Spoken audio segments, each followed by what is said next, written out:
Ya hemos pasado prácticamente 2 meses hablando del tema y entonces hoy concluimos y leeremos por última vez el pasaje en cuestión que está en 1 Corintios capítulo 11, comenzando desde el versículo 2. Vamos entonces a 1 Corintios capítulo 11, versículo 2. Dice así la palabra del Señor. Os alabo, hermanos, porque en todo os acordáis de mí y retenéis las instrucciones, tal como os las entregué. Pero quiero que sepáis que Cristo es la cabeza de todo varón, y el varón es la cabeza de la mujer, y Dios la cabeza de Cristo. Todo varón que ora o profetiza con la cabeza cubierta, afrenta su cabeza. Pero toda mujer que ora o profetiza con la cabeza descubierta, afrenta su cabeza, porque lo mismo es que si se hubiese rapado. Porque si la mujer no se cubre, que se corte también el cabello, y si le es vergonzoso a la mujer cortarse el cabello o raparse, que se cubra. Porque el varón no debe cubrirse la cabeza, pues él es imagen y gloria de Dios, pero la mujer es gloria del varón.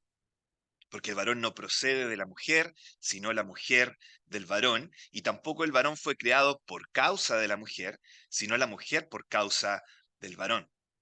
Por lo cual la mujer debe tener señal de autoridad sobre su cabeza por causa de los ángeles. Pero en el Señor ni el varón es sin la mujer, ni la mujer sin el varón, porque así como la mujer procede del varón, también el varón nace de la mujer, pero todo procede de Dios. Juzgad vosotros mismos. ¿Es propio que la mujer ore a Dios sin cubrirse la cabeza? La naturaleza misma no os enseña que al varón le es deshonroso dejarse crecer el cabello. Por el contrario, a la mujer dejarse crecer el cabello le es honroso, porque en lugar de velo le es dado el cabello. Con todo eso, si alguno quiere ser contencioso, nosotros no tenemos tal costumbre, ni las iglesias de Dios. Hasta aquí la lectura. Hoy vamos a responder las preguntas de la cajita, la famosa cajita con preguntas, que si ustedes me preguntan fue un hit, fue un verdadero éxito. Durante estos 2 meses ustedes mismos formularon 34 preguntas. 34 preguntas y desde ya entonces les agradezco por el interés mostrado, por el pensamiento también que se estimula a través de esas preguntas formuladas. Algunas de estas preguntas es de esperar, las contestamos durante la misma exposición de los mensajes a medida que íbamos avanzando. Y lo que pasó aquí es que algunos hermanos no estuvieron en las primeras reuniones, llegaron después y formularon ciertas preguntas que ya habían sido contestadas en los mensajes anteriores. Y entonces lo que yo les sugeriría es que se pudieran meter o ingresar al canal de YouTube Cristianos Concepción, porque ahí están todos los mensajes de toda la serie grabados y a disposición para quien quiera responder a esas preguntas. Por ejemplo, ¿cuándo debe usarse el velo? ¿Cómo interpretar la frase orar y profetizar? ¿A qué edad se debe usar la cubierta? ¿Puede ser el velo reemplazado por el cabello largo? ¿Cuál es el significado de la frase nosotros no tenemos tal costumbre, etcétera? Todas esas son preguntas que se hicieron en la cajita y que están contestadas ya a medida que avanzamos en el desarrollo del pasaje. Sin embargo, hubo otras preguntas que no se contestaron y lo que vamos a buscar hacer entonces en esta última reunión es darnos el tiempo de honrar estas preguntas con una respuesta que espero pueda resultar satisfactoria. Así que a eso nos vamos a dedicar en esta tarde. Vamos a dividir en pro del orden estas preguntas en 4 grandes áreas. Eso es lo que vamos a mapear hoy día para que tengamos un poquito más de orden. Vamos a ver 4 grandes áreas. Primero vamos a ver estas preguntas que se formularon relacionadas con la importancia relativa que tiene la doctrina. Por ahí vamos a partir con lo primero, eso es lo primero que vamos a ver. Luego vamos a tomar preguntas que tienden a relacionar esta doctrina con otras doctrinas que están explícitas en la Biblia y entonces también vamos a responder a esas preguntas. La tercera área va a buscar responder a algunas preguntas que pudieran quizás cuestionar la vigencia de la práctica en el día de hoy, entonces vamos también a dar respuesta a esas preguntas. Y finalmente vamos a abrir una cuarta gran área donde meteremos todas estas preguntas relacionadas con el contenido del pasaje propiamente tal. En resumen, lo que vamos a hacer hoy es ver preguntas alusivas a la importancia de la doctrina, la comparación de la doctrina, la vigencia de la doctrina y el contenido de la doctrina. Esos son nuestros cuatro grandes temas que vamos a utilizar para responder a las preguntas que ustedes formularon durante estos 2 meses. Vamos a lo primero, preguntas alusivas a la importancia de esta doctrina. Esta quizás fue la primera pregunta que busco responder hoy, y es la siguiente. Alguien pregunta y dice, ¿es el velo una doctrina que defina si eres creyente o no? Esa es la pregunta. En otras palabras, podemos decir que si un hermano cree en la vigencia de esta doctrina, podemos decir, este es un verdadero creyente, y si otro no cree que esta doctrina esté vigente, dudemos de su salvación porque no cree lo mismo que nosotros creemos. Esa es la pregunta. La respuesta, obviamente, es no. Esta no es una doctrina que defina si tú eres o no eres un verdadero creyente. Hay doctrinas que definen eso. La doctrina de la Trinidad, por ejemplo, o la doctrina de la cruz de Cristo. Si tú no tienes claro tu postura en estas doctrinas, tienes una idea distinta de lo que es Dios en cuanto a ser trino o a la obra de Cristo en la cruz, tu salvación está en juego. Pero esta no es una de esas doctrinas que define si eres o no un verdadero creyente. Ahora, ¿quiere decir esto entonces que esta doctrina no es para nada importante? Nuevamente la respuesta es no. No necesariamente porque de una doctrina dependa tu salvación, solo esas doctrinas son importantes. Piénsenlo, por ejemplo, mi salvación y tu salvación tampoco dependen de si eres calvinista o arminiano, o si eres credo bautista o pedo bautista, te gusta bautizar guaguas. Tampoco depende si eres continuista, o sea, crees que los dones milagrosos siguen hasta el día de hoy, o cesacionista, crees que esos dones cesaron. Tu salvación no depende de si eres premilenarista, o sea, crees que hay un milenio futuro, o postmilenarista, crees que el milenio ya se está viviendo actualmente.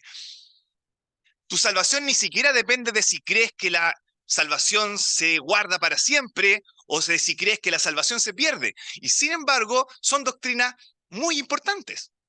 Tan importantes que probablemente, si tú crees en el bautismo de infante, crees en la vigencia de los dones de lengua y crees que la salvación se pierde, es muy poco probable que formes parte de esta iglesia. Pero no depende de tu salvación. Jamás vamos a dudar de que seas salvo porque creas esas cosas. Pero son cosas importantes. Bueno, lo mismo pasa con la cubierta. No es una doctrina de la que dependa la salvación de nuestra alma, pero es lo suficientemente importante como para darle cierto peso. Piénsenlo por un momento de la siguiente manera.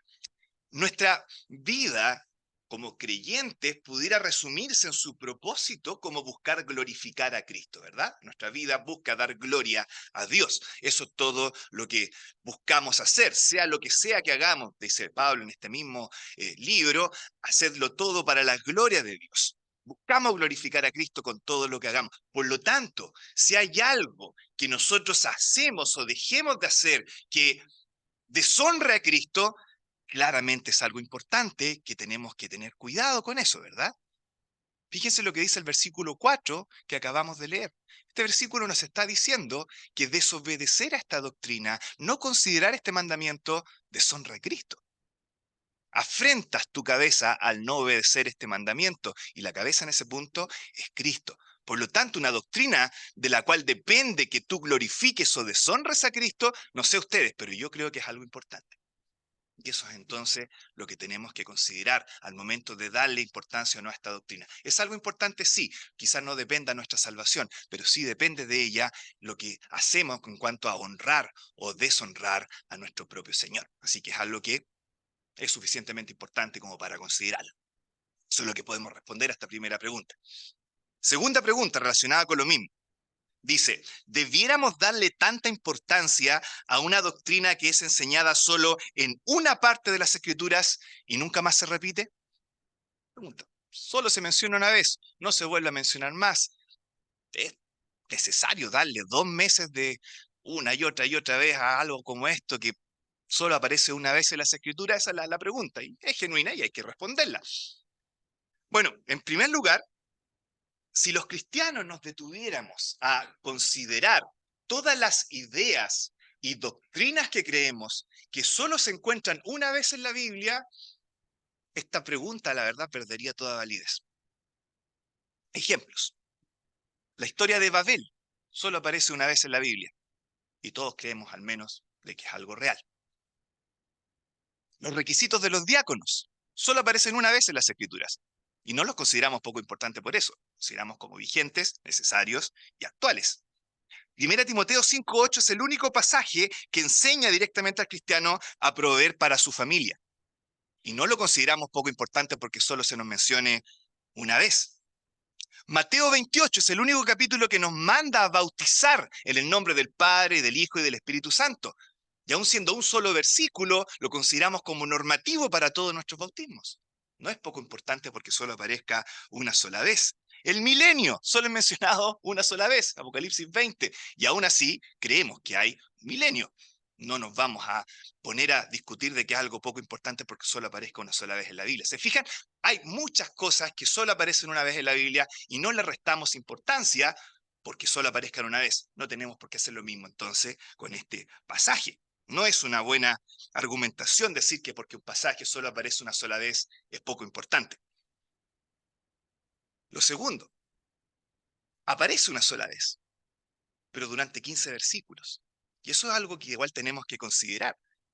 Porque si en la Biblia tenemos 15 versículos para hablar de esta doctrina, y consideramos solamente el número de versículos a los que se dedica cierto pasaje particular, lo que vamos a darnos cuenta es que hay más versículos dedicados a esta doctrina que los que hay dedicados a otras doctrinas que no dudaríamos en darle importancia. Por ejemplo, hay más versículos dedicados a la doctrina de la cubierta que los que hay dedicados a enseñarnos sobre la membresía en la iglesia, el no dejar de congregarnos, la educación a los hijos. Y sí, incluso hay más pasajes dedicados o versículos dedicados a la cubierta que los que hay dedicados a enseñarnos de la inerrancia de las Escrituras. No creo que nadie acá piense que la inerrancia de la Escritura es algo poco importante. Bueno, hay más versículos dedicados a hablarnos de la cubierta que los que hay dedicados a hablarnos de la inerrancia. No podemos entonces decir finalmente que esto es poco importante porque solo aparezca una sola vez, porque aparece una vez durante 15 versículos. Finalmente, quizás para rematar, tenemos que preguntarnos, ¿cuántas veces tiene que hablarnos Dios para que le hagamos caso? Dios nos habla una vez y porque nos habla una vez no le vamos a hacer tanto caso, tiene que hablarnos 2, 3 veces para que le hagamos caso. No, basta con que Dios nos hable una sola vez. Yo todavía estoy en esto de Matías, Tomás, tengo que decirte las cosas 2 veces para... O sea, yo como padre espero que mis hijos me obedezcan porque les hablo una vez. ¿Cuánto más Dios, que es nuestro Padre, va a esperar que le obedezcamos aunque Él nos hable una sola vez? Así que no es muy buen argumento decir que esto es algo poco importante porque solo aparece una vez en las Escrituras por las razones anteriormente expuestas. Suficiente con la importancia de la doctrina. Pasemos a preguntas ahora que tienen que ver con la comparación de la doctrina. Aquí vamos a ver lo siguiente. Hay ciertas ideas, ciertas enseñanzas en el Nuevo Testamento que aparecen, pero nosotros como creyentes no los obedecemos de manera tan literal. Vamos a ver de qué se trata. Y entonces alguien podría decir, ¿no podríamos hacer lo mismo con esta doctrina?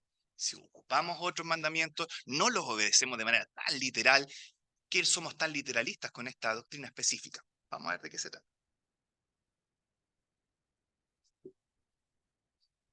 Pregunta, dice, ¿no podríamos considerar la enseñanza sobre la cubierta de la misma manera en que consideramos la enseñanza sobre el ósculo santo?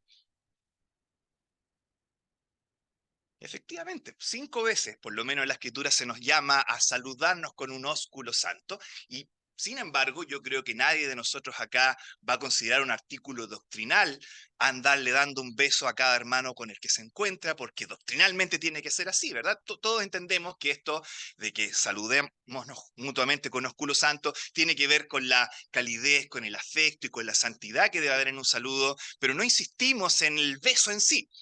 Y entonces uno podría decir, ¿no podríamos hacer lo mismo con la cubierta? Enfatizar el principio detrás, como veíamos la semana pasada, pero no tanto el velo en sí que se pone encima. Es una pregunta válida. ¿Qué podemos decir al respecto?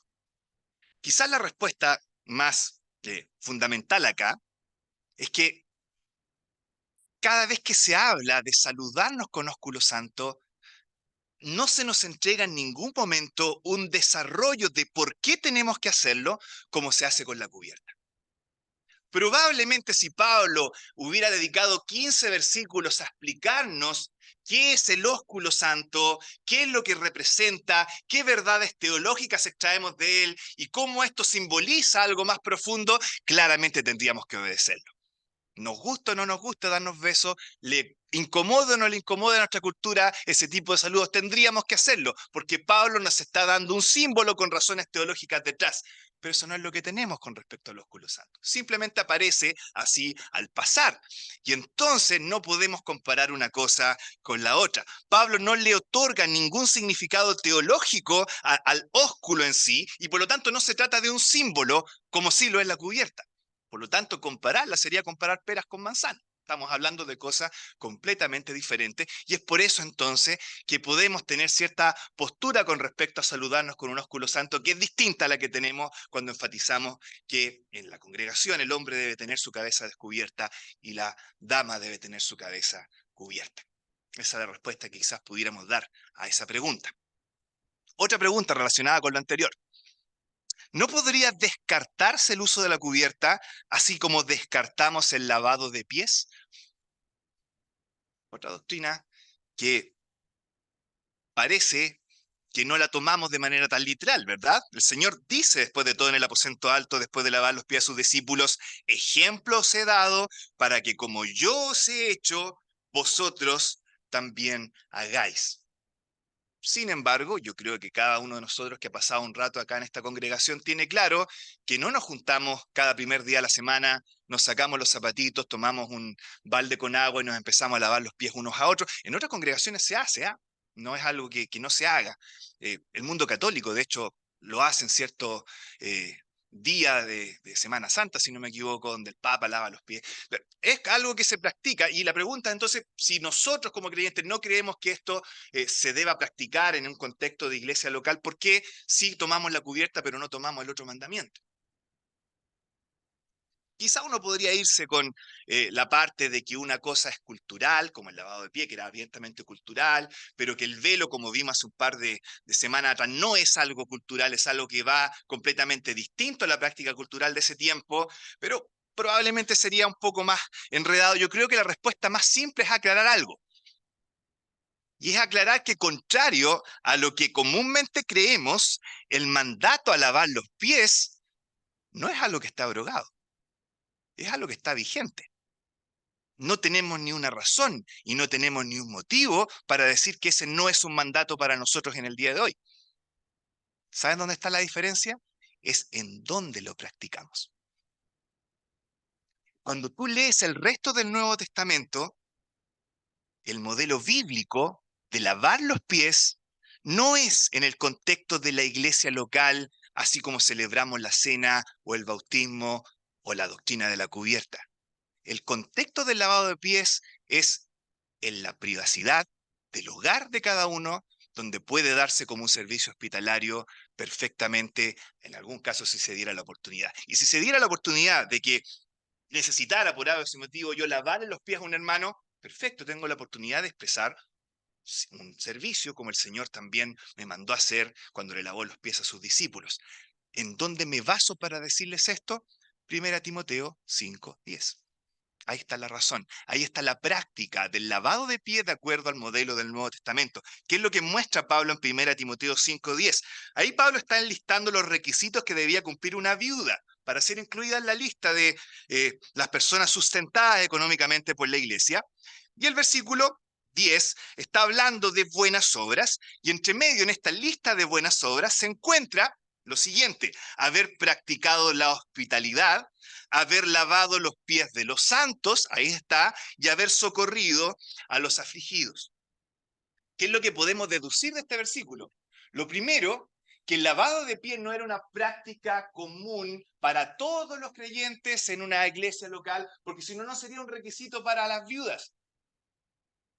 Porque si todo el mundo lo practicara todos los domingos al momento de reunirse a celebrar la cena, por ejemplo, todas las viudas lo practicarían. No podríamos hacer la diferencia. Pablo no podría decir acá que le lave los pies, porque todas le habrían lavado los pies por el simple hecho de estar en comunión en una iglesia, porque todo el mundo lo practicaba. No, el hecho de que Pablo lo coloque como un requisito implica que esto no es algo que se hacía de manera universal. Algunas viudas lo hacían, otras no lo hacían. Y Pablo dice, las viudas que lo hacen como un servicio hospitalario tienen un buen testimonio y quizás pudieran ser incluidas en esta lista de personas que son sustentadas económicamente. Eso es lo primero. Y lo segundo, que no es algo que se hacía en medio de la iglesia local, es algo que veía con el testimonio de la viuda, junto con esto de ser hospitalaria, socorrer a los afligidos, que son cosas que se hacían en el día a día, no cuando se reunían como iglesia local, como parte de un ritual simbólico.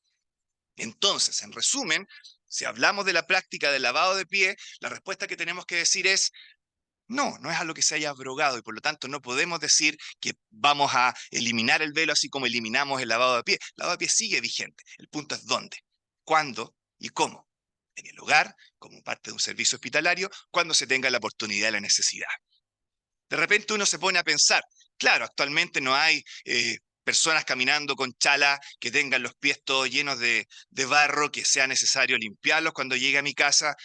Pero piénsalo de repente, hermano, puedes visitar a alguna hermana que está postrada, que tiene de repente problemas para lavar sus propios pies y tienen la oportunidad de cumplir de repente con un servicio humilde como él lavar los pies a algún hermano, tal como el Señor lo enseñó, que no solamente involucra a los pies, ¿verdad?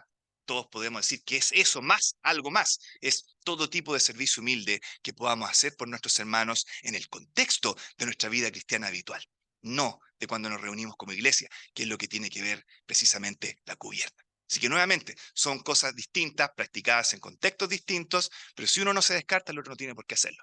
No descartamos el lavado de pie, no descartamos la vigencia de la doctrina de la cubierta. Vamos a lo tercero.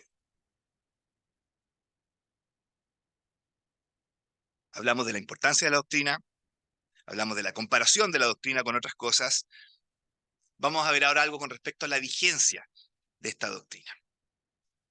Creo que de todas las preguntas que se realizaron, todas muy buenas por supuesto, esta fue una de las que encontré más interesantes, más desafiantes. De hecho, tomé mi tiempo en responder esto porque tuve que dar una vuelta. Y es lo siguiente. Hace un par de reuniones atrás, busqué mostrarles cómo a lo largo del tiempo, de los siglos después, en la historia de la iglesia, esto se había mantenido con el paso del tiempo. Estuvimos ahí juntos viendo esto, y lo que yo quería mostrarles es que en realidad si esto se mantuvo con el paso de los siglos, es muy poco probable que fuera algo relegable a la cultura del primer siglo, algo que se mantuvo con el paso de los años y de las culturas, y por lo tanto es algo que va más allá de un detalle cultural de la ciudad de Corinto. Sin embargo, esta pregunta pone un poco en duda la vigencia de la doctrina, no a la luz de lo que pasa después de 1 Corintios 11, sino de lo que pasa antes de 1 Corintios 11. Fíjense, se trata de lo siguiente. En el Antiguo Testamento, dice la pregunta, hay ordenanzas que mandan a los sacerdotes varones a cubrir sus cabezas. Si se supone que la doctrina de la cubierta es para todos los tiempos, entonces, ¿por qué no se cumplía ahí? Esa es la pregunta. Yo encontré súper interesante, ¿verdad? Porque en más de una oportunidad, alguien que defiende la vigencia de esta doctrina te va a decir, mira, esto no involucra una base cultural. Este pasaje de acá no se basa en la cultura, se basa en la creación. Y como es algo que se basa en la creación, es algo vigente para todo el tiempo. Y entonces podríamos decir, claro, si se basa en la creación, no tiene que ver con una cultura específica, tiene que ver con cómo somos creados como seres humanos, y todo el mundo debiera practicarlo a lo largo de todas las edades. Y sin embargo, tenemos algo distinto en el Antiguo Testamento. Tenemos que esta doctrina no se estableció para el pueblo de Israel, sino que al contrario, Dios mismo mandó a que el hombre sí se cubriera la cabeza. El sacerdote, de hecho, tenía que cubrir su cabeza. En Éxodo 28:40, Dios le dice a Moisés, para los hijos de Aarón, harás túnicas, también les harás cinturones y les harás mitras, la cubierta, para gloria y hermosura. Y entonces tenemos que parece que Dios mismo contradice lo que establece en 1 Corintios 11 en el Antiguo Testamento, haciendo todo lo contrario. En vez de hacer que el hombre se descubra, hace que el sacerdote se cubra. Entonces, ¿en qué quedamos? Y quizá de repente el corolario podría ser, bueno, si esto no se estableció y no estuvo vigente en el Antiguo Testamento, ¿por qué tendría que estar vigente en el día de hoy? Si se supone que está vigente para todos los tiempos porque está basado en la creación, que es lo que muchas veces usamos como argumento para defender la vigencia de esta doctrina. ¿Qué podemos responder a esto? Vamos a ver. Y aquí creo yo que lo que es súper importante de aclarar es que, contrario a lo que quizás pudiéramos pensar, la doctrina de la cubierta no es una doctrina vigente para todos los tiempos. No es una doctrina vigente para todos los tiempos. Es una doctrina específica para el período de la iglesia. Y con eso entonces entendemos cómo en el Antiguo Testamento las cosas no funcionaban como funcionan en la actualidad. La cubierta no es una doctrina vigente para todas las edades, es específica para la edad, para la dispensación, para la época, póngale el apellido que usted quieren, de la iglesia. ¿Por qué?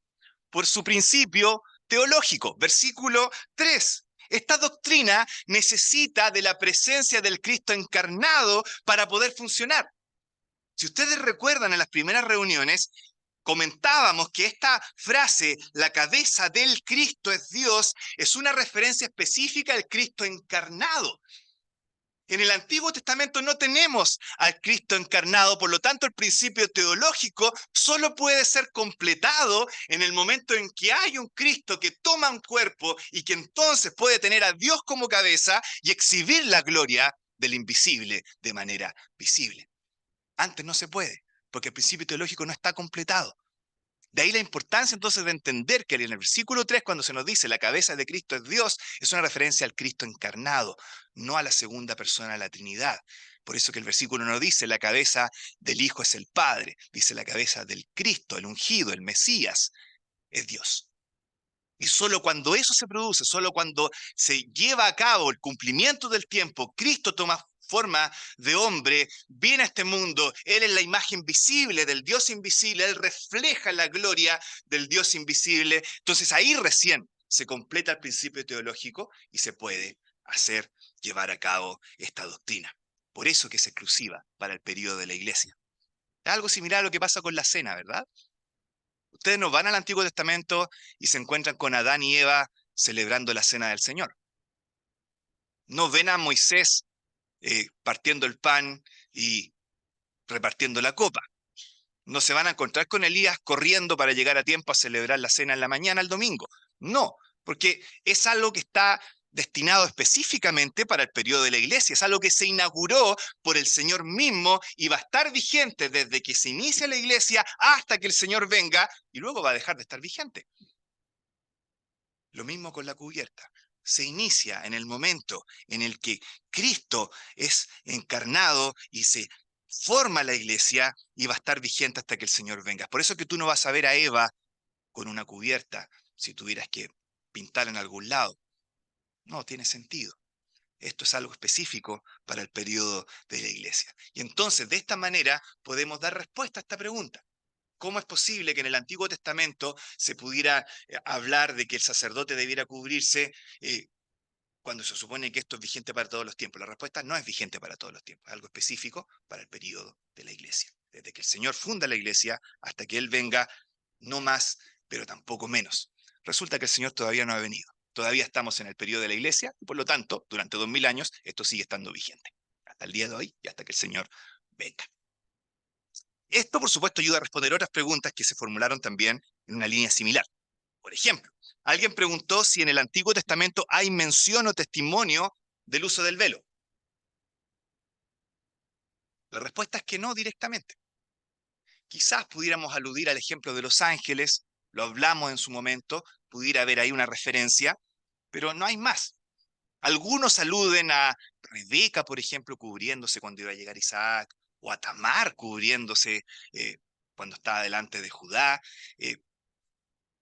pero no van al caso porque son formas de cubrirse culturales que no tienen nada que ver con acercarse a la presencia de Dios, que es lo que busca expresar la cubierta. Estás mezclando nuevamente peras con manzanas, estás mezclando lo que es cubrirse en un contexto de la calle, de la plaza, del día a día, con la cubierta en un sentido ritual o de congregación, o cuando estamos delante de la presencia de Dios. Así que no hay referencias en el Antiguo Testamento al uso de la cubierta directo para el pueblo de Dios, porque no era algo vigente en ese tiempo, es algo que es para el periodo de la iglesia. Nuevamente volvemos a la misma respuesta. Otra pregunta, si la doctrina está solo en el Nuevo Testamento, ¿por qué dices que se basa en la creación y no en la redención?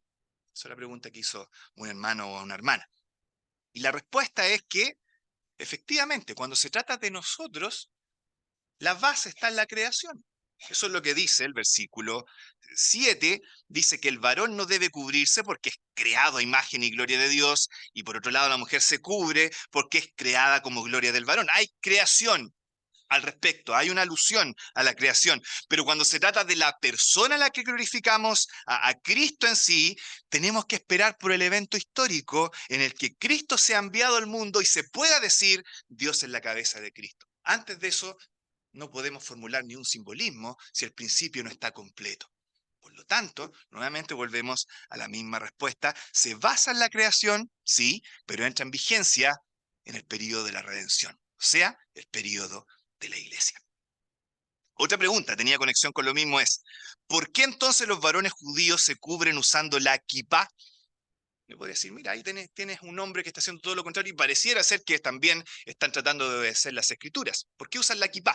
La verdad es que la cosita esta que usan los judíos en la cabeza, la famosa kipá, no era un artículo normal de la ropa hebrea en el Antiguo Testamento. Eso es lo primero que tenemos que tener claro. Es algo que partió siglos después del término del canon del Nuevo Testamento.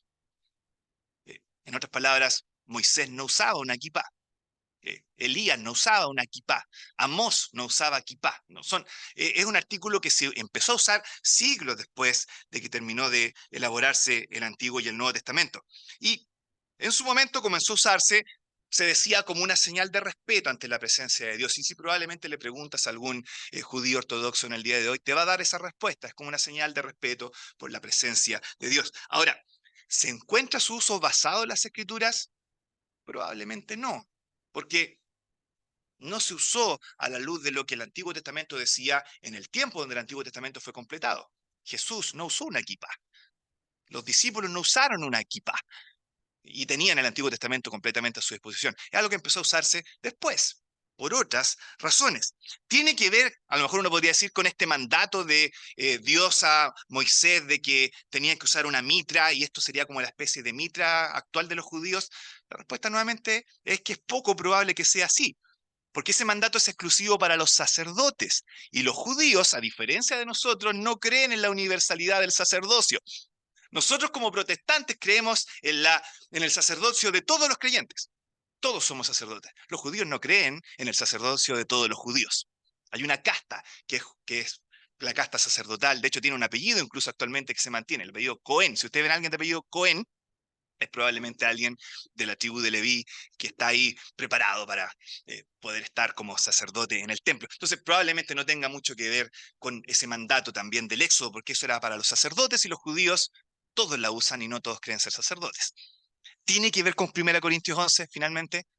No, porque para los judíos 1 Corintios 11 es un escrito hereje, tan hereje como lo es el resto del Nuevo Testamento. Eso es lo que ellos piensan del Nuevo Testamento.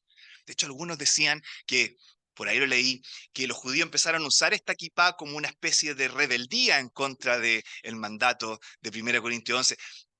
No hay mucha evidencia de que eso sea así, pero según algunos parece ser. Sea como sea, finalmente entonces, el uso de la kipá en el judío no tiene ni una relación con el uso de la cubierta en nuestra doctrina cristiana. Una última pregunta relacionada con la vigencia de esta doctrina tenía que ver con lo que vimos la reunión pasada, las razones por las que antepasada, se dejó de usar la cubierta. Esta pregunta se plantea de la siguiente manera. Aparte del feminismo moderno en el siglo XX, ¿qué otras cosas pudieron deshacer tantos siglos de historia con respecto a la cubierta en el mundo evangélico occidental? Esa es la pregunta.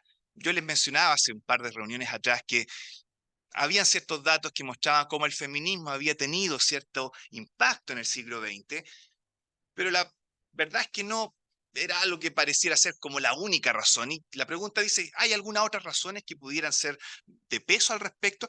Creo, de hecho, que lo más importante no tiene nada que ver con el feminismo. Yo creo que la razón de peso más importante que explica lo que pasó es simplemente un descuido en la enseñanza bíblica. Esa es la razón probablemente más importante. Era lo que veíamos esa vez, ¿se acuerdan? Lo que decía este hermano, toda doctrina cristiana está a 2 generaciones de la extinción. Toda doctrina cristiana está a 2 generaciones de la extinción. Basta con que una generación no le traspase la enseñanza a la generación siguiente, y entonces la generación siguiente va a seguir practicando las mismas cosas, pero sin saber por qué las practica. Y eso es lo que le va a traspasar a la generación que viene después. Y la generación que viene después va a empezar a mirar y va a decir, ¿por qué hacemos esto? No tengo idea, siempre lo hemos hecho así. ¿Hay alguna razón? No tengo idea. Suena bien estúpido lo que estamos haciendo y no sé por qué lo hacemos. Bueno, dejémoslo de hacer. ¿Para qué lo vamos a seguir haciendo si no tiene ni un sentido? Y pa, se acabó. Se acabó. Eso es lo que pasa. Cuando eso lo llevas a la práctica con respecto al tema de la cubierta y le sumas un par de interpretaciones alternativas como las que vimos la semana pasada, que suenan bastante convincentes, y más encima miras a tu alrededor y ves que nadie practica esto, va a ser muy difícil que se vuelva a dar de manera generalizada, ¿verdad? ¿Qué es lo que va a pasar lo más probable? ¿Y qué es lo que pasa, creo yo, actualmente en la mayoría de los evangélicos promedio cuando leen este pasaje? Yo les voy a decir lo que pasa. El creyente lee este pasaje en su devocional, qué sé yo, porque es muy difícil que se exponga, y dice, mira, parece que el pasaje me dice que tengo que usar un velo, pero yo miro alrededor y nadie lo usa, así que capaz que esté equivocado. Y entonces empieza a preguntar, empieza a averiguar, empieza a leer algunos comentarios y se va a encontrar con una de estas interpretaciones alternativas. Quizás no le va a dar mucho pensamiento y va a terminar, eso es lo que era, bueno, no lo practico y hasta ahí llegamos. Y eso es como el grueso probablemente del pueblo evangélico que quizás se dedica a estudiar un poco más en profundidad las escrituras, va a terminar pensando cuando se trata de esta doctrina. Nadie lo practica, hay interpretaciones alternativas, no necesito preocuparme más por el pasaje, fin del asunto. Y esa entonces yo creo es la razón más de peso de por qué esto se dejó de practicar. Descuido en la enseñanza, descuido en la enseñanza bíblica. Vamos finalmente a nuestro último gran punto, gran área, que tiene que ver con preguntas referentes al contenido del pasaje de la doctrina propiamente tal. Un hermano eh, dice, creo que sería útil conocer el significado e implicancias de la palabra cubrir en griego. Probablemente acá la idea sea que si tú pudieras entender un poco mejor qué es lo que significa cubrir en griego, pudiéramos tener más detalles con respecto a cómo debe ser la cubierta, ¿verdad?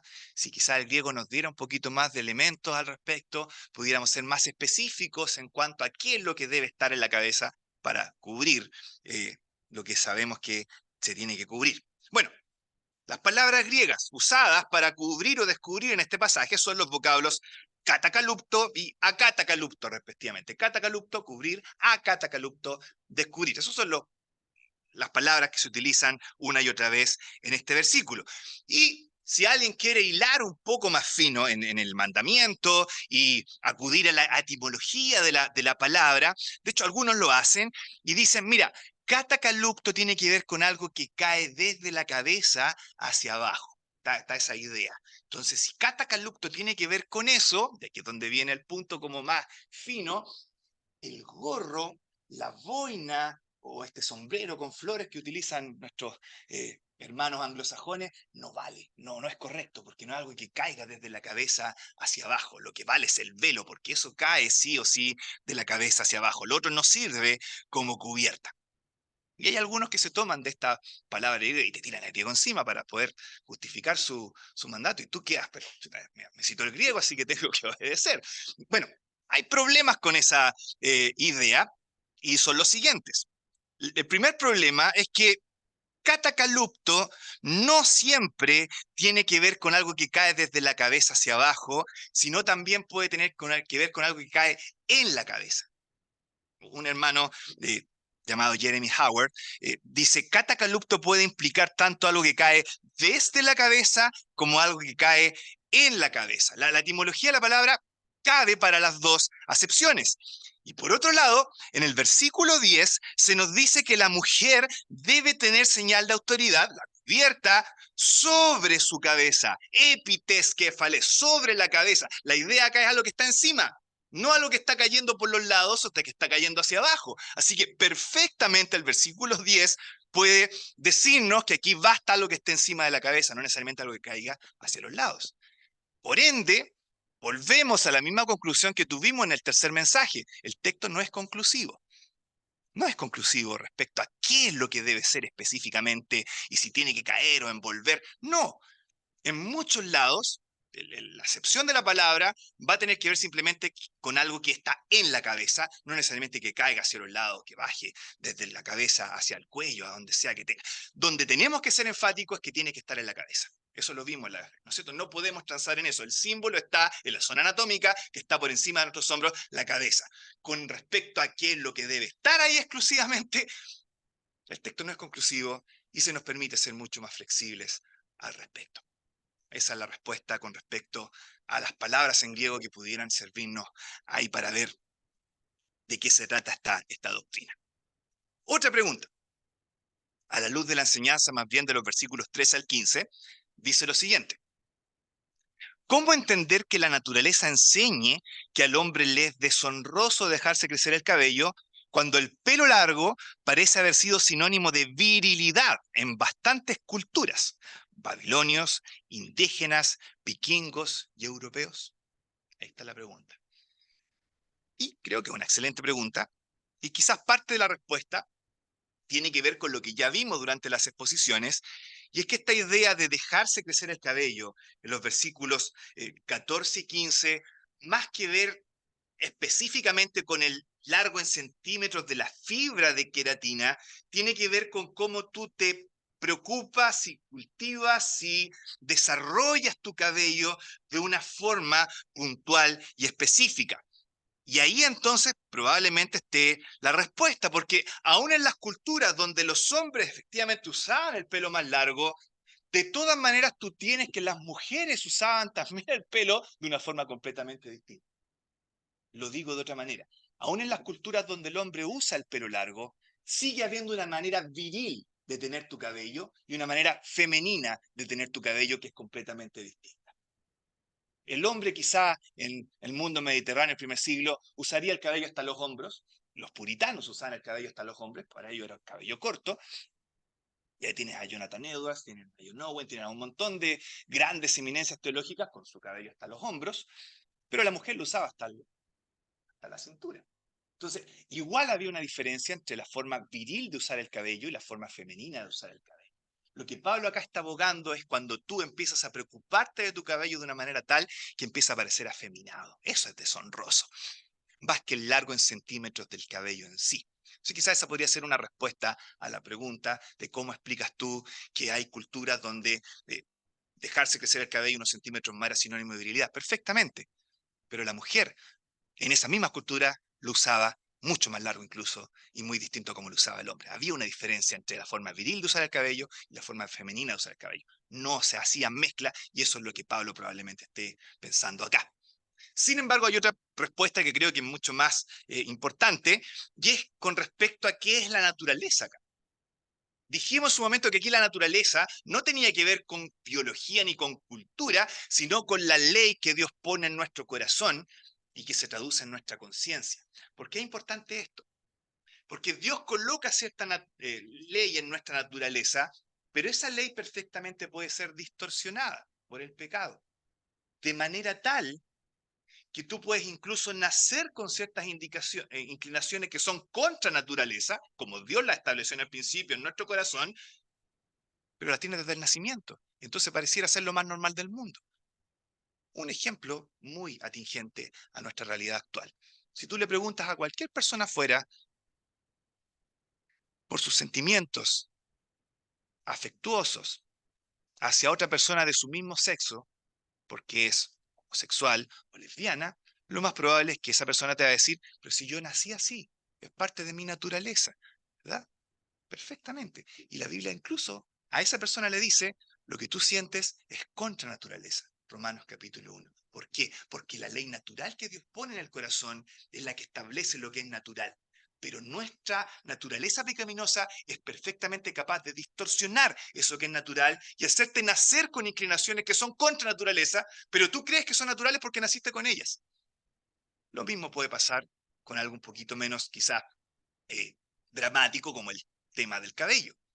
Perfectamente Dios puede haber colocado en su ley natural que el cabello en el hombre debiera mantenerse corto para ser honroso y en la mujer debiera ser más largo para ser honroso también, pero el hombre en su naturaleza pecaminosa puede haber distorsionado esto y en algunas culturas es perfectamente normal que el hombre ande con su cabello viril, incluso cabello peinado femeninamente, como muchos en la actualidad. Y nadie considera algo deshonroso eso, pero es contra naturaleza y es deshonroso, de acuerdo a la ley que Dios puso en el corazón del hombre originalmente. Esa es la respuesta. No tiene que ver tanto con lo que la cultura piensa que es natural o no, tiene que ver con la ley que Dios puso por diseño en el hombre al momento de crearlo. Y entonces respondemos a dicha pregunta. Otra pregunta dice lo siguiente. ¿Qué ocurre con la gloria de Cristo cuando la cabeza se cubre parcialmente dentro de la iglesia? Probablemente aquí la idea es qué pasa cuando algunas hermanas nomás se cubren y otras no se cubren. Entonces esta persona pregunta, ¿qué ocurre con la gloria de Cristo cuando la cabeza se cubre parcialmente dentro de la iglesia? ¿Su gloria se manifiesta de manera colectiva o personal? Es la pregunta. Parece muy buena pregunta también, pero aquí quizás es importante aclarar algo que no lo de repente enfatizamos tanto en las reuniones anteriores, y es que la doctrina de la cubierta no es una manifestación de la gloria de Cristo, es una representación de una gloria que sí o sí va a estar siendo manifestada. En otras palabras, la gloria de Cristo va a manifestarse en medio de su pueblo, aunque todas las mujeres estén con su cabeza descubierta y todos los hombres tengan un jockey, un gorro puesto encima. La gloria de Cristo se representa igual, se manifiesta, perdón, igual. Dios manifiesta su gloria, nos guste o no nos guste, nos sometamos o no nos sometamos. Lo que cambia acá no es la manifestación de la gloria de Cristo, sino cómo representamos esa gloria que está siendo manifestada. En otras palabras, este símbolo es para nuestro beneficio, no para el beneficio de Dios. Dios no va a perder ni un milímetro de su gloria porque tú te cubras o no te cubras. Para Dios es lo mismo, pero nosotros perdemos o ganamos mucho al representar eso, porque eso nos recuerda, como todo otro símbolo, a nosotros quién es nuestro Dios, lo glorioso que Él es, y nos recuerda también lo poco importante que es nuestra gloria cuando estamos en su presencia. Por tanto, la gloria de Dios se va a manifestar igual, como respuesta a esta pregunta. Lo que afecta que alguna hermana se cubra o no, la verdad no tiene mucho que ver con la gloria de Cristo, sino con la representación de esta en medio de la iglesia. Por lo tanto, a la segunda pregunta deberíamos hacer una pequeña modificación, donde dice si la gloria de Cristo se manifiesta de manera colectiva o personal. Yo la cambiaría por si la gloria de Cristo se representa de manera colectiva o personal. La respuesta a la pregunta es sí, se representa de manera colectiva y personal, de ambas maneras. Por un lado, el pasaje nos dice en el versículo 7 que el hombre de manera individual es el que no debe cubrir su cabeza, y en el versículo 10 que la mujer de manera individual es la que debe llevar esta señal de autoridad. Entonces, sí, se manifiesta de manera individual. Y aun cuando nadie más obedezca, si tú personalmente tienes la convicción, de manera individual, puedes simbolizar esto representativamente cubriendo tu cabeza sin tener que forzar esto en las personas que están a tu alrededor. Pero por otro lado, el versículo 16 nos dice que los que practican esta doctrina no son solo personas individuales, sino las iglesias de Dios. Por lo tanto, también es algo que se expresa colectivamente y es hermoso ver iglesias donde esto también se practica en conjunto. La gloria de Cristo se representa personalmente y colectivamente. Eso es lo que podríamos responder al respecto. Otra pregunta. Fíjense en esta. Asistir a una reunión formal de la iglesia con pantalón. Ahí me metí en terreno escabroso al tiro. Ustedes preguntaron, ya saben cómo me pongo. ¿No se contradice con el uso del velo? ¿Debe ser solo velo y falda? Me acuerdo, hace años atrás, una hermana muy querida para mí, se me acercó un poquito preocupada porque, según ella, había visto una hermana que había llegado al local con pantalones y estaba usando el velo. Y entonces, según ella tenía entendido, no podían mezclar las dos cosas. Entonces, si llegabas con pantalón, no podías ponerte un velo, porque iban juntas. Era el pantalón y el velo no coincidían entre sí. Era, si te ponías falda, tenías que usar velo, si te ponías pantalón, no podías usar velo. Ambas iban juntas. Entonces, ¿qué hay del uso de la falda y del velo? Yo creo que la respuesta acá es muy simple. El uso de la cubierta es doctrina bíblica. No hay dudas al respecto. El uso del pantalón, con todo el respeto, mi congregación se merece, no es doctrina bíblica. No. ¿Es una buena costumbre? Puede ser, por supuesto. ¿Es prudente mantener esa buena costumbre? Puede ser, perfectamente. ¿Hay que ser considerados con nuestros hermanos que son más débiles de conciencia al respecto? Puede ser, perfectamente. ¿Es doctrina bíblica explícitamente desarrollada con el mismo peso y altura que la doctrina de la cubierta? No, absolutamente no. No es doctrina bíblica. Y si a lo mejor tú me respondes y me dices que sí es doctrina bíblica porque tiene que ver con el vestir con modestia, yo te respondería que así como hay faldas que son muy modestas, hay faldas que son bastante sugerentes. Y así como hay pantalones que son muy sugerentes, hay pantalones que son bastante modestos, incluso más modestos que muchas de las faldas que mis hermanas, con el respeto que se merecen, usan cuando vienen a reuniones. Porque la modestia no está en qué tipo de prenda usas, sino en cómo la usas. No va por ahí la cosa. Ahora, si tú me respondes, no, es doctrina bíblica porque está en el Antiguo Testamento que dice que el hombre no puede vestir ropa de mujer ni la mujer ropa de varón, entonces te invitaría, si eres varón, a que te pusieras un pantalón de mujer, o si eres casada, le pusieras un pantalón de mujer a tu marido y lo hicieras circular por unas horas en el centro de Concepción. A ver qué miradas atraería. Te aseguro que sería bastante femenino, ¿no es cierto? Y probablemente los comentarios que traería no serían los más adecuados. ¿Por qué? Porque el pantalón femenino no es una prenda masculina, es una prenda femenina y basta usarlo para darnos cuenta que es así. No va por ahí tampoco la cosa. Entonces, ¿cuál es la diferencia? El uso de la cubierta es explícitamente desarrollado en un pasaje que está aquí, 1 Corintios 11. El uso del pantalón no está desarrollado ni explicitado en ninguna parte. No es doctrinal. Por lo tanto, aquí lo que tenemos que obedecer sí o sí es la doctrina bíblica. Estés con un pantalón acá en esta congregación o no, eso va a ser un tema de los límites de la libertad cristiana. Pero el velo tienes que usarlo si estás convencida al respecto, porque es parte de la doctrina que se nos entrega y que honramos al practicarla de una manera muy distinta a lo que tiene que ver con el uso o no el uso del pantalón. Eso es lo que pudiera responder a esa pregunta. Y quisiera terminar, ya estamos en la hora, con algunas preguntas y respuestas que son un poco más breves, no menos importantes, pero tienen un carácter un poco más doméstico que las anteriores y entonces de repente podemos responderla un poco más rápido. Vamos por ellas entonces. Alguien pregunta acá, si por algún motivo no se contara con un velo, ¿se puede estar en la reunión o tengo que retirar? Creo que acá la respuesta probablemente esté en lo que vimos con respecto a qué es lo que te tienes que poner encima de la cabeza. De repente tú dices, si no tengo mi velo blanco bordado por la señora don Ricardo Hanna, no puedo estar en el local porque ese es el velo espiritual que realmente sirve y que me va a cubrir la gloria. No, ponte un gorro, ponte la capucha de tu chaqueta, cualquier cosa sirve. Por último, si tienes problemas, siempre hay 2, 3 velos ahí atrás, así que velo no te va a faltar, ¿ya? En el caso de que no haya nada, nada, de nada, de nada, de nada, de nada, pero absolutamente nada, ni una posibilidad, mi respuesta sería, quédate. Es preferible que te pierdas un privilegio, que es el usar la cubierta, y no lo estás haciendo por rebeldía, lo estás haciendo simplemente porque no tienes cómo hacerlo, y no te prives de todo el resto de privilegios que involucra el congregar. La santidad que viene con respecto a lo mismo, la comunión con los hermanos que viene con respecto a lo mismo, el recibir la palabra de Dios que viene con respecto. O sea, hay una cantidad de beneficios tan grande en congregarte que no te puedes privar de ellos por el simple hecho de que llegaste al último recurso y no pudiste encontrar algo con lo que cubrir. No, creo que la respuesta ahí es quédate, disfruta de la comunión con el Señor y con los hermanos. Otra pregunta decía, ¿qué debería hacer si voy a otra iglesia cristiana donde no se acostumbra el uso del velo? ¿Debería usarlo o no? ¿Por qué?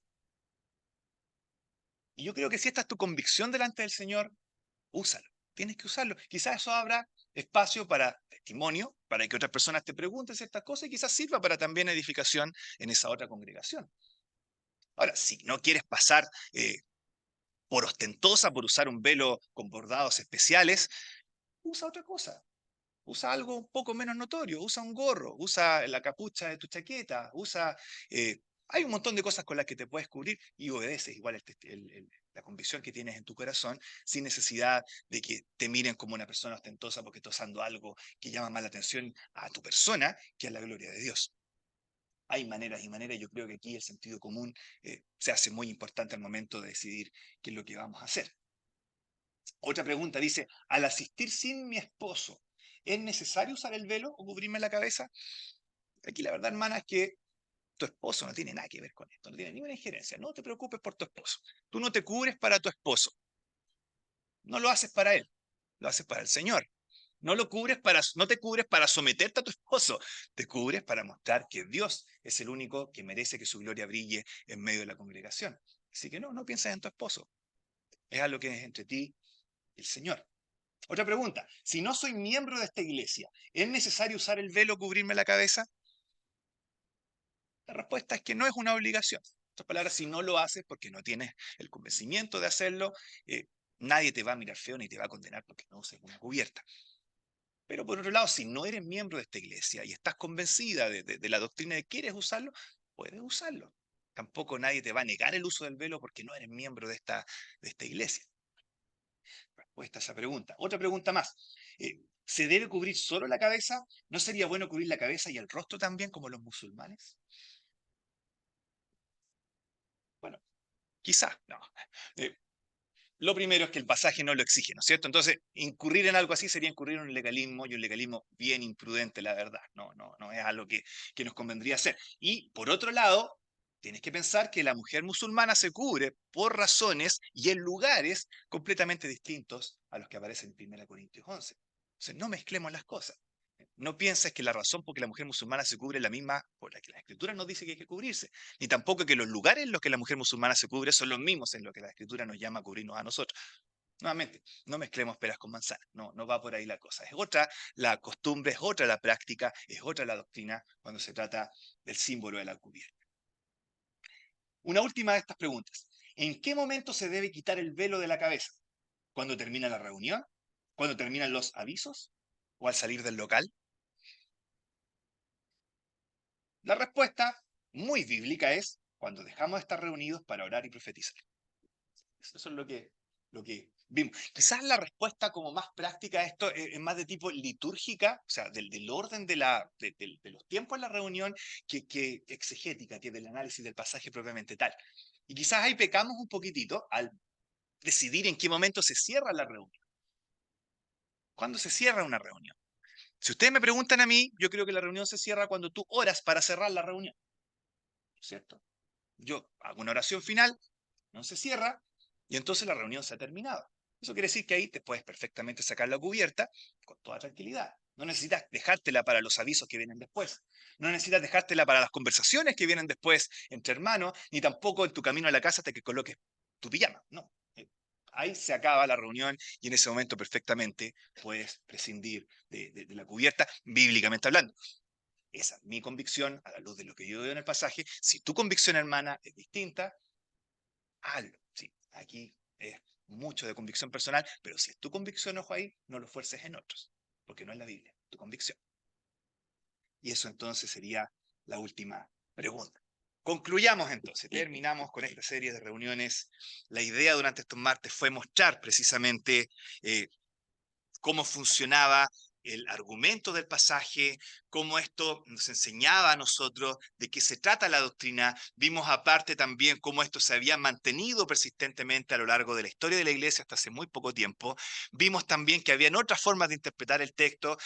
Conversamos un poco al respecto y vimos también cómo pudiéramos nosotros disentir de esas interpretaciones y finalmente nos quedamos con lo principal. Si hay una sola cosa que quisiera que se quedara en nuestra mente a la luz de todos estos martes que estuvimos juntos, es lo que les he repetido todos los días, ¿cierto? martes que hemos estado. La doctrina de la cubierta de la mujer en la iglesia es una representación simbólica de la gloria de Dios en medio de la iglesia local. Es una manera a través de la cual mostramos que en este lugar solo la gloria de Dios merece ser exhibida y toda gloria humana, sea la del hombre o de la mujer, debe estar cubierta. La mujer cubre su cabeza para de esa manera cubrir la gloria del hombre, porque ella es gloria del hombre, y su propia gloria, porque su cabello es su propia gloria. De esa manera, la única gloria que brilla es la gloria de Cristo, representada en la cabeza descubierta del varón. De eso se trata esta doctrina. Al practicar este símbolo, entonces, lo que hacemos es honrar a Cristo. Eso es lo que dice el versículo 4. Honramos a Cristo. Él es la cabeza de su cuerpo, que es la iglesia, y el único que merece toda la gloria. Para cerrar, quisiera cerrar con una frase de un hermano que escribió, según algunos, el libro más popular después de la Biblia. Y estoy refiriéndome al Progreso del Peregrino, y su autor, que es John Bunyan. ¿Qué dijo John Bunyan una vez, predicando acerca de Isaías capítulo 6? Dijo lo siguiente: la mujer es el adorno de la iglesia aquí en la tierra, así como los ángeles son el adorno de la iglesia allá en los cielos. Que la mujer clame entonces, santo, santo, santo, cubriendo también su cabeza en medio de la congregación. Que así sea, hermanos, que el Señor bendiga su palabra. Vamos a orar. Nuestro Padre Celestial, gracias por tu palabra, gracias por poder mostrarnos, aún a pesar de muchas veces la niebla a nuestro alrededor, que nubla muchas veces nuestro entendimiento, cómo tú has establecido ciertas cosas, cosas que no son legalismos perversos que buscan apretarnos y encerrarnos en un cuadrado del que no podamos salir ni liberarnos, sino que es algo hermoso, algo que busca mostrar que tú eres glorioso, y cuando nosotros vemos que tú eres glorioso, entonces los más beneficiados somos nosotros, porque estamos hechos para disfrutar de tu gloria. Cuando somos un reflejo de esa gloria, es cuando entonces somos más nosotros. Cuando somos como tu Hijo, es cuando somos más nosotros. Y entonces, cuando podemos ver tu gloria, es donde somos más beneficiados. Tú eres glorificado y el gozo es nuestro. Gracias por tu palabra, gracias por poder disfrutar de estos martes juntos. Gracias porque tú nos permites explicar, desarrollar esta doctrina con la tranquilidad con la que nos has permitido desarrollarla. Te rogamos para que esto sea de beneficio también para nuestras vidas de aquí en adelante. Quedamos en tu presencia agradecidos siempre en el nombre de nuestro Salvador, nuestro Señor Jesús. Amén.